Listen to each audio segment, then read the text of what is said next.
Welcome to the deep dive. Today, we're getting into something really exciting.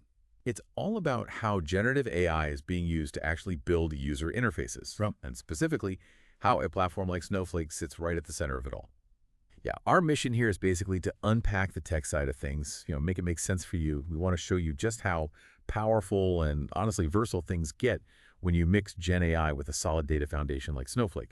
You'll see how these complex AI models, they really come alive in apps people can actually use easily. So maybe let's kick things off right at the start. Before we even think about the UI, the front end, how does Gen AI even get ready? How does it prepare to generate anything using Snowflake as the engine? Right. That's the perfect place to start. Because what's really foundational here is how Snowflake acts as this sort of central hub, doesn't it? It orchestrates the whole life cycle for fine-tuned LLM, everything from the raw data right through to deployment. So it kicks off with data ingestion. You bring in your specific data, could be customer support chats, maybe product reviews, internal docs, whatever, straight into Snowflake. You might use something simple like a copy command, pulling from cloud storage. Pretty standard stuff. Okay, so data in first. Makes sense. Exactly. Then that raw data needs preparing. It gets transformed into what we call prompt completion pairs. Think of it like question and answer examples. Here's the prompt, here's the ideal AI answer, and often you can do this prep work right inside Snowflake using SQL. It's critical because this format is exactly what the LLMs need to learn from during fine-tuning. Once that data set's ready, you typically export it out again, maybe to an S3 bucket or similar cloud storage. Got it. So prep the data into this specific format, then export it. Ready for the next step, which I guess is the AI model itself. Precisely. Step 4 is the fine-tuning. This is where you work with external LLM providers, the big names like OpenAI, Anthropic, Google.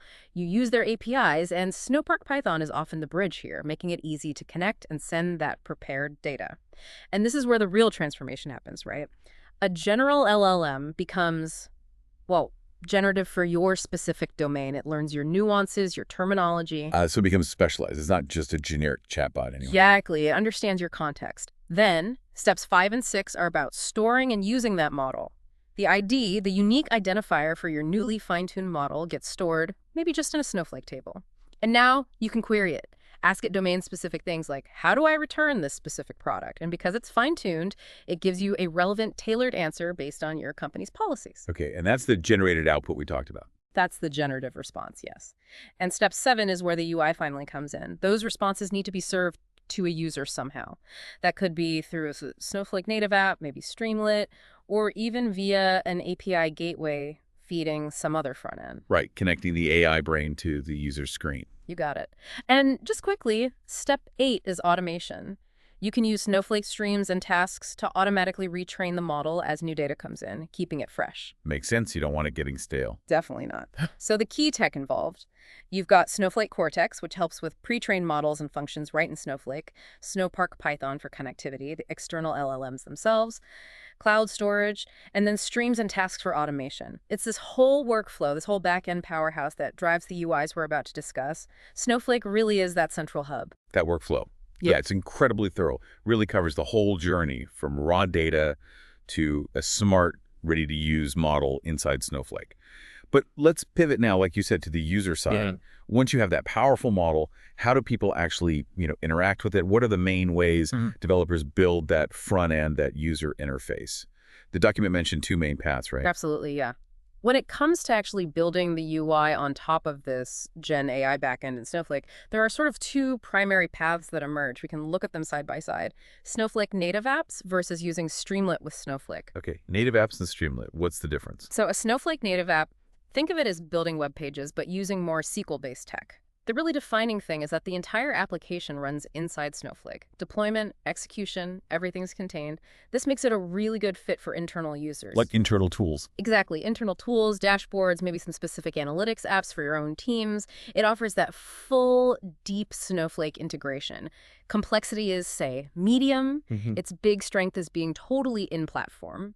Okay, so native apps, internal, SQL-ish, all inside Snowflake. What about Streamlit? Right. Streamlit with Snowflake is different. Here, you're building a Python web app. And critically, its deployment is external to Snowflake. You could host it on Streamlit Cloud, run it locally, put it on your own server. Much more flexible in that sense. So it can face outwards to customers. Precisely. It's suitable for both internal and external users, broader reach. And here's a key point. Streamlit is known for its low complexity. Low complexity. That sounds appealing. It really is. It's a huge plus for getting things built quickly, for rapid development. It talks to Snowflake using standard Python libraries, the Snowflake Connector Python, or maybe Snowpark Python. Okay, that comparison is super clear. Native apps for deep internal integration, Streamlit for faster, potentially external-facing apps using Python. But, here's where it gets interesting for someone actually building something.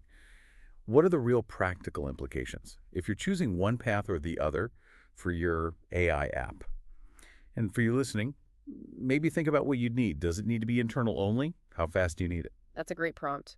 Choosing between them really depends on the use case. If you need that super tight, secure, all-in-one-place feel for an internal operations dashboard, native apps might be the way to go. But if you want to quickly prototype an idea, maybe build a tool that external clients could potentially use, or if your team is just much more comfortable with Python, Streamlit often wins out due to that speed and flexibility. Yeah, I could see that. That low complexity with Streamlit sounds great for getting started fast. Yeah. But sometimes low complexity might mean, limitations later, perhaps. Is there anything like a gotcha someone should keep in mind if they go all in on Streamlit for maybe a really critical, complex application? That's a fair point. Streamlit is fantastic for speed and simplicity. It really excels there. But a potential gotcha for, say, very large, complex enterprise apps could be its somewhat opinionated structure. If you need absolute pixel-perfect control over every tiny UI detail, or you have incredibly complex multi-page workflows with very specific interaction patterns, Streamlit might feel a bit constraining. So you might need workarounds. You might need some creative workarounds, or eventually for those super custom edge cases, you might find yourself reaching for a more traditional front-end framework like React or Vue. But honestly, for a huge range of powerful AI applications, especially getting them to users quickly, Streamlit is incredibly effective. That's really valuable context, knowing the trade-offs. Okay, so understand the back-end workflow. We get the two main UI approaches. Let's move from the how to the what.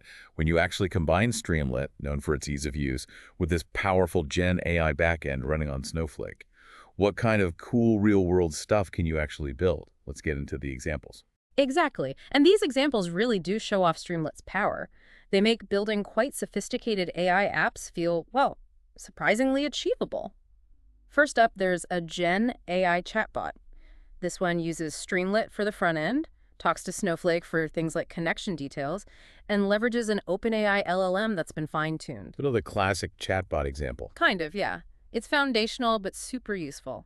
The UI is simple. Standard Streamlit bits like a title, a box to type your question, test input, a button, a set button. That's it. Behind the scenes, it connects to that fine-tuned model we talked about, uses the OpenAI API, and pulls Snowflake connection details, account, user, database, warehouse to work properly. You could build that pretty fast, presumably. Oh, absolutely. Imagine spinning up a custom chatbot for your specific product support, trained on your docs, in maybe days instead of months. That's the idea. Okay, cool. What else? And there's something a bit different. A GenAI extractor and word cloud generator. This one uses a Mistral LLM, and it's more about analyzing web content. Extracting things. Yeah, you give it a website URL, it then goes out, scrapes that page, finds all the links, and saves them for you maybe as a text file in an Excel file. And just for fun, or for quick insight, it generates a visual word cloud from the titles of those links. Oh, neat. So it uses other tools besides just Streamlit and the LLM. It does. Under the hood, it's using Python libraries like requests and Beautiful Soup to do the web scraping. It uses pandas to handle the data it extracts. And then libraries like word cloud and matplotlib to actually draw that word cloud visualization. And a nice touch, you can just click a button in the Streamlit app to download the TXT and XLSX files it creates. Very direct. That sounds genuinely useful for quick research or analysis. Okay, one more example. One more, yeah. And this one is GenAI, voice to text, powered by Streamlit, real-time speech recognition. Whoa, okay. So talking to your computer. Pretty much. Its job is simple. Listen through your microphone and just type out what you say onto the screen, instantly. It uses a common Python library called speech recognition. Specifically, it uses parts for accessing the microphone, that's your microphone, and then sending the audio off to a service like Google's speech recognition engine. Recognize Google. And the user experience, how does that work in Streamlit? Super simple again. You'd see maybe a start recording button. You click it. It might show listening, speak now. Then hopefully the text you spoke appears.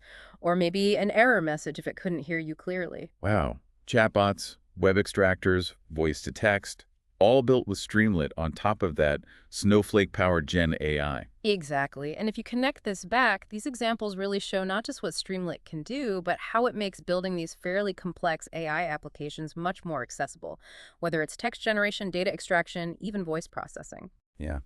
As we kind of wrap this up, it really strikes me how Snowflake, which, many people still think of primarily as like a data warehouse, it's clearly become much more. It's this central platform orchestrating the entire AI journey right up to the user interface. Yeah. It's a much bigger picture. It really is. We've gone from that core workflow, fine-tuning the LLMs with Snowflake handling the data side, through the two main ways to build the UI. Native apps for internal, Streamlit for speed and flexibility, and then seeing those really practical Streamlit examples. It just shows what's possible right now. It seems obvious that combining Snowflake's data power with something like Streamlit's agility is a really potent mix for building these GenAI apps quickly and effectively. Absolutely.